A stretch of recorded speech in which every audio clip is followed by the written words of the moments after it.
నమస్తే. మనతో పాటు Wyra former MLA doctor Chandravathi ఉన్నారు, మాట్లాడదాం. మేడం నమస్తే అండి. నమస్తే.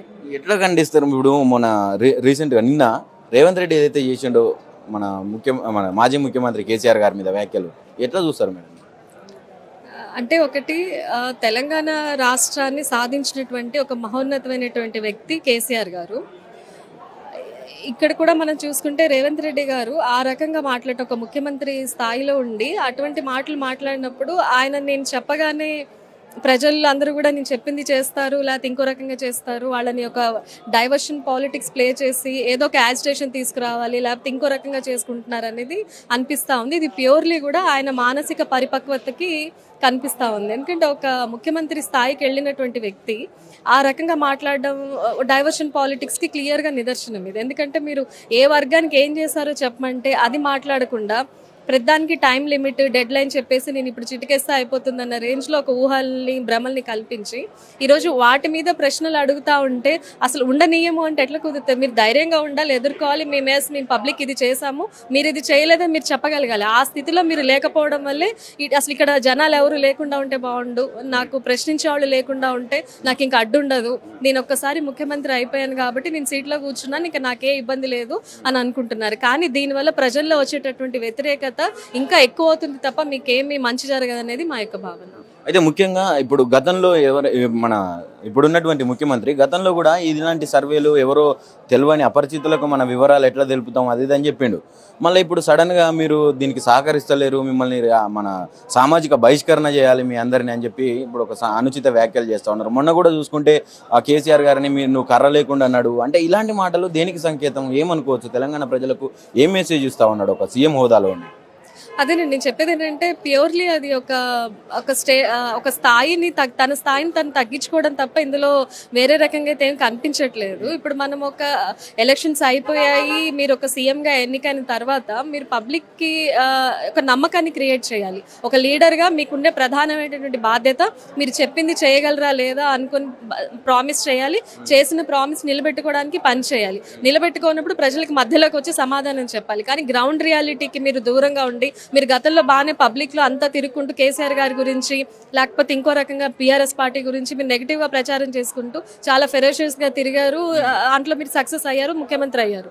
కానీ మరి ఇప్పుడు వచ్చేటప్పటికి మీరు చేస్తున్న పనులు ఒక చౌరస్తాలో ఒక దగ్గర నించొని మీరు వచ్చి మాట్లాడండి. మేము ఎవరం మాట్లాడం, బీఆర్ఎస్ పార్టీ వాళ్ళు ఎవరం రాము, మీ అంతటా మీరు స్వయంగా మీరు మార్నింగ్ వాక్ ఈవినింగ్ వాక్ వెళ్ళండి, 10 మంది ఉన్న దగ్గర మీరు నించొని మీరే అడగండి. ప్రజలు నిజంగా మిమ్మల్ని స్వాగతిస్తున్నారా, లేకపోతే మీరు చేసే పనులని హర్షిస్తున్నారా, లేకపోతే మీ పట్ల ఉన్నటువంటి నమ్మకాన్ని మీరు ఏ రకంగా కోల్పోయారు అనేది మేము కాదు, సామాన్య వ్యక్తి కూడా ఈరోజు కాంగ్రెస్ పార్టీని రేవంత్ రెడ్డి గారిని తిట్టుకుంటా ఉన్నారు. కాబట్టి ఈ పరిస్థితుల్లో నుంచి మీరు ఎలా బయటపడాలో చూడాలి. కానీ వాస్తవానికి దూరంగా అభూత కల్పంలో మీరు ఎక్కడో ఒక రూమ్ లో కూర్చొని ఉంటే మాత్రం కరెక్ట్ కాదనేది మా యొక్క భావన. అన్న చెప్పండి, నిన్న రేవంత్ రెడ్డి చేసినటువంటి వ్యాఖ్యల మీద ఏం చెప్తారు? అంటే సామాజిక బహిష్కరణ చేయాలి కేసీఆర్, కేటీఆర్, హరీష్ రావు అని చెప్పి చెప్తా ఉన్నాడుగా, ఏం చెప్తారన్న మీరు? ఈ రాష్ట్రంలో కేసీఆర్ గారి పరిపాలన చూసి సిగ్గు తెచ్చుకోవాల్సిన రేవంత్ రెడ్డి ఈరోజు రేవంత్ రెడ్డి గారి పరిపాలన ఏ విధంగా అని చెప్పి జనాల్లో ప్రజలంతా అనేక ఊళ్ళలో ఈరోజు చీవుడుతూ ఉన్నారు. ఇప్పటికైనా బుద్ధి తెచ్చుకో. ఆ రోజు కేసీఆర్ గారు పెట్టే సర్వే అసలు బాగలేదని చెప్పి ఎక్తాళిగా చేసి మాట్లాడిన రేవంత్ రెడ్డి నువ్వు చేసింది ఏమన్నా అది సర్వేనా, అది సర్వే అంటారా, లేకపోతే దానికి ఏమైనా ఊర్లలో పోయి రాసుకొచ్చినట్టుంది తప్ప కేసీఆర్ చేసిన ఒకే ఒక సర్వే భారతదేశంలో ఎవరు చేయలేదు. అన్ని రాష్ట్రాలకు ఉపయోగపడే విధంగా ఆదర్శంగా కేసీఆర్ గారు సర్వే చేయించిండు. అది తెచ్చుకొని బుద్ధి తెచ్చుకోవాలి. కానీ నువ్వు ఎత్తాలి చేసి బహిష్కరణ చేయమని చెప్తున్నాను. ఈ రాష్ట్ర ప్రజలు, ఈ తండా ప్రజలు, ఈ గ్రామ ప్రజలు బహిష్కరించడానికి నీకు రోజుల దగ్గరలో ఉన్నాయని చెప్పి సందర్భంగా రేవంత్ రెడ్డి గారికి హెచ్చరిస్తూ ఉన్నాం. భవిష్యత్తులో ఇట్లాంటి మాటలు మీరు మాట్లాడదు. కేసీఆర్ ఈ రాష్ట్రానికి, ఈ దేశానికే సుపరిచితుడు కేసీఆర్ గారు. ఆయన వారసుగా ఈ పార్టీని నడిపేయడానికి, ఈ రాష్ట్రాన్ని నడిపేయడానికి ఈరోజు కేటీఆర్ గారు ముందుండి రాష్ట్రాన్ని ఈ పార్టీ చేసే, మీ కాంగ్రెస్ పార్టీ చేసే లక్షల పనులకు కేసీఆర్ గారు ప్రశ్నిస్తుంటే మీరు ఒరవలేక ఈరోజు ఈ విధంగా మాట్లాడుతూ ఉన్నారు. ఖబర్దార్ రేవంత్ రెడ్డి, కాంగ్రెస్ పార్టీ నాయకులు ఇప్పటికైనా ఒళ్ళు దగ్గర చేసుకొని మాట్లాడాల్సిందిగా మేము హెచ్చరిస్తూ ఉన్నాం. కేసీఆర్, కేటీఆర్ కావాల్సుకునే వీళ్ళందరూ కలిసి కులగణన సర్వేని తప్పుదోవ పట్టిస్తూ ఉన్నారు. ఇది నెంబర్ 1 సర్వే, మేము చేసింది కరెక్ట్, దేశంలోనే ఏ రాష్ట్రం కూడా చేయలేదు, ఏ పాలన కూడా చేయలేదు, మా ప్రభుత్వం ఒకటే చేసిందని చెప్పి రేవంత్ రెడ్డి చెప్తా ఉన్నాడు కదా. రేవంత్ రెడ్డి గారు చేసే సర్వే శుద్ధ తప్పు. శుద్ధ తప్పు అని చెప్పి మేము బంజారా నాయకులుగా, ఈ జాతి నాయకులంగా, ఈ భారతదేశ పౌరుగా మేము చెప్తా ఉన్నాం. తెలంగాణ రాష్ట్ర బిడ్డగా నేను చెప్తా ఉన్నా, బహిరంగ చర్చకు సిద్ధమవుతుందని పార్టీ మేము సిద్ధం అని చెప్పి ఛాలెంజ్ చేస్తా ఉన్నాం రేవంత్ రెడ్డి పార్టీకి అని చెప్పి, కాంగ్రెస్ పార్టీకి. నీ సర్వే శుద్ధ తప్పు. నువ్వు హుస్సేన్ సాగర్లో నీ సర్వే చెత్తకుండీలో పడే తప్ప. కేసీఆర్ చేసిన సర్వే భారతదేశం కనిప్పి విధంగా సర్వే చేసిండు. అది కేసీఆర్కే గొప్ప తప్ప నీతో కాదు రేవంత్ రెడ్డి. ఇప్పటికైనా బుద్ధి తెచ్చుకొని నువ్వు నేర్చుకోవాల్సిన బాధ్యత నీ మీద చాలా ఉంది. పరిపాలన ఎట్లా చేయాలో మీకు సోయ లేకుండా నువ్వు పరిపాలన చేస్తా ఉన్నావు.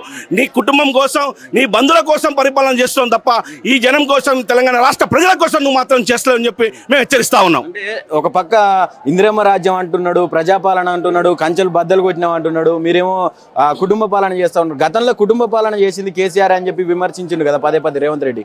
ఈరోజు కుటుంబ పాలన సోనియా గాంధీ, రేవంత్ రెడ్డి, సోనియా గాంధీ, రాహుల్ గాంధీ, ప్రియాంక గాంధీ కుటుంబ పాలన ఆలు చేస్తూ ఉన్నారు. నువ్వు మాట్లాడేది ఎట్లా ఉందంటే ఇప్పుడు ఎవరు ఎక్తాలు చేస్తున్నట్టు మాట్లాడుతున్నావు రేవంత్. నీ తమ్ముళ్ళు, నీ అన్నలు ఏ హోదాలతో ఇలా పొటొక్కాల్లో తిరుగుతా ఉన్నారు, వేదికల మీద ఎక్కుతా ఉన్నారు. అది కుటుంబ పాలన నువ్వు చేస్తున్నావు. ఈ రోజు కేటీఆర్ గారి నాయకత్వంలో, కేసీఆర్ గారి నాయకత్వంలో కేటీఆర్ గారు పనిచేస్తా ఉన్నారు. ఆయన అనేక ఉద్యమాలు చేసి భారతదేశంలో అనేక పోరాటాలకు నాంది వస్తుండు కేటీఆర్.